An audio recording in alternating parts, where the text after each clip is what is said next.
The marine environment is not disconnected from the land. It's obvious that water flows downhill, and it's obvious we need a much more te ao Māori perspective on how to manage our systems.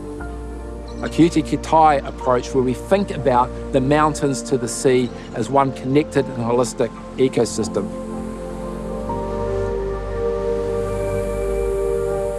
What that means is we need every management action and every policy that supports that management action to be focused on making the place better. That is completely doable and completely possible. It just requires a small mind shift. That's all it takes. It also really brings to the fore the need for a much greater diversity of knowledge and ways of thinking about problem solving than historically has been used to manage our oceans.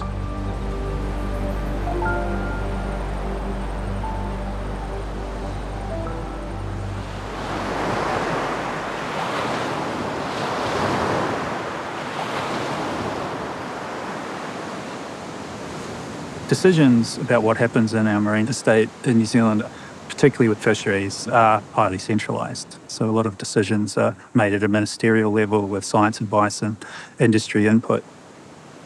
And Māori have not always been at the table at some of those decisions.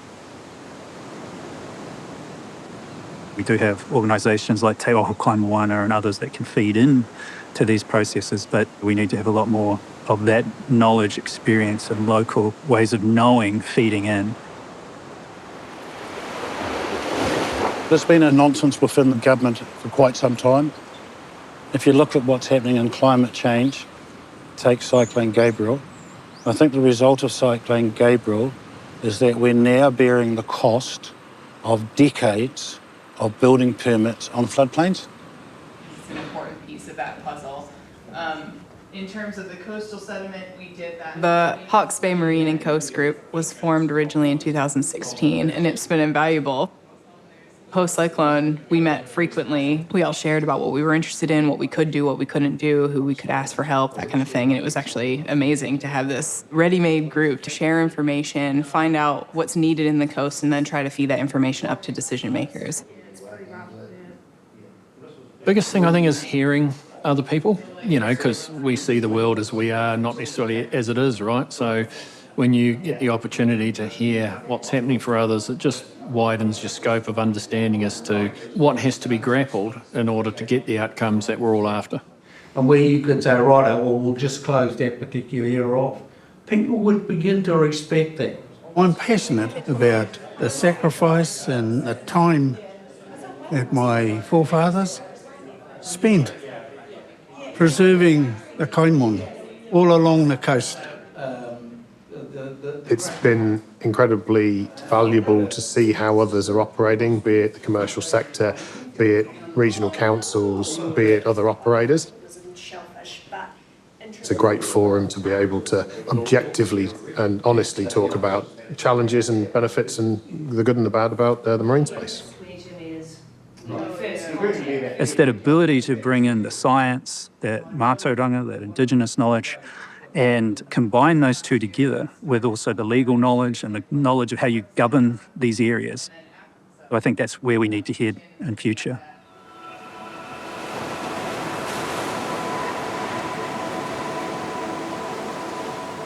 New Zealand has some of the leading models of how to do some of this stuff. There was a marine management plan developed in Kaikoura, in part led by the Kaikoura runanga. This is one of the best examples in the world of how you formulate a marine management plan, and that brought together all the different stakeholders, all those with an interest in the marine area within that Kaikoura district. We called a meeting of the community and we borrowed a model from the Guardians of Fiordland, and we call it the egg model. So in the yolk of the egg were all of the locals, and they are the only ones that had a vote in the system. And the white of the egg were the government agencies, the local council. Mind you, we allowed the council to have sort of half a foot into the yolk. because it is local. ECAN, they were all in the outside and they could only be advisory. We did a characterisation report on our coastline, what's actually on our coastline. That took a few years to do that properly, and also learning about each other and learning to trust each other in commercial, customary and recreational. So originally, my lot wanted 2 mātaitai. One was about a 6 kilometre stretch of coast north of Kaikoura, and the other was, where I come from, about a 14k stretch. Well, out of those 2 areas come about 20 tonne of commercial power. And to me, my view has always been the mātaitai are to service the marae, to manaki our visitors. It's not a place to go and raid and take continuously. When they wanted the 6 k's up the coast, of course the commercials hit the roof because it takes out 6 tonne of their quota. So I actually talked to the cooks of both maraes. Mangomanu, you're a small whānau marae that has a meeting once a month, and maybe once a year, twice a year, have someone staying on your marae. Be honest. How much power would you put through your wharekai in a year? The response was, about 100 k's. What do you need 6 k's of coastline for then? That one reef right below your marae is one of the most prolific power reefs on the Kaikoura coastline. Why don't we have it on there? So we did. And the same with my lot, why would we want a 14k stretch of coast? Takahanga, maximum, you'd use half a tonne to a tonne.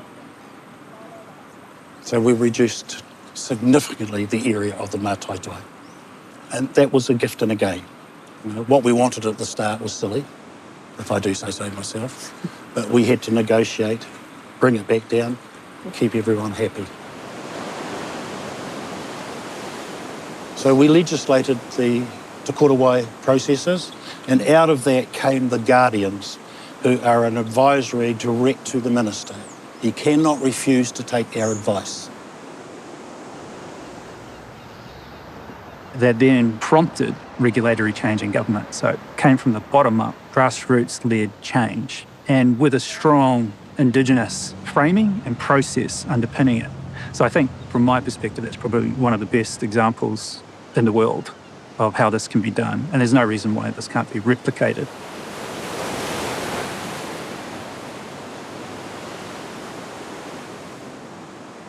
It's a bit scary at the moment. The government's now going to reopen the taranaki to be mined, which really fascinates me.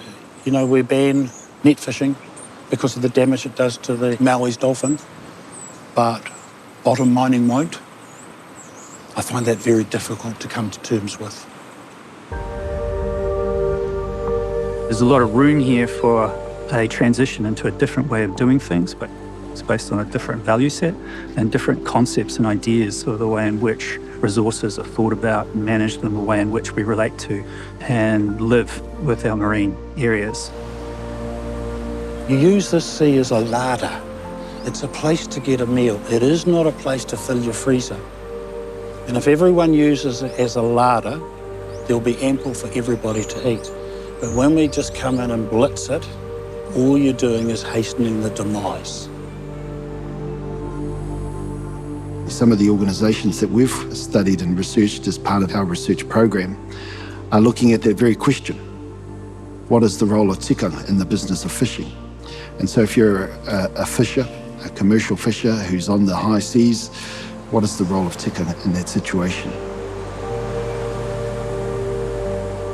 We have some really interesting legal developments going on in Aotearoa, New Zealand at the moment. Our courts are driving some pretty groundbreaking court decisions that are recognising tikanga Māori as its own source of law in Aotearoa, New Zealand. We also have a lot of work that's been done by government agencies like the New Zealand Law Reform Commission to understand how Aotearoa New Zealand can become what we call bijural, so completely recognising that there are plural legal systems operating and getting them to work together.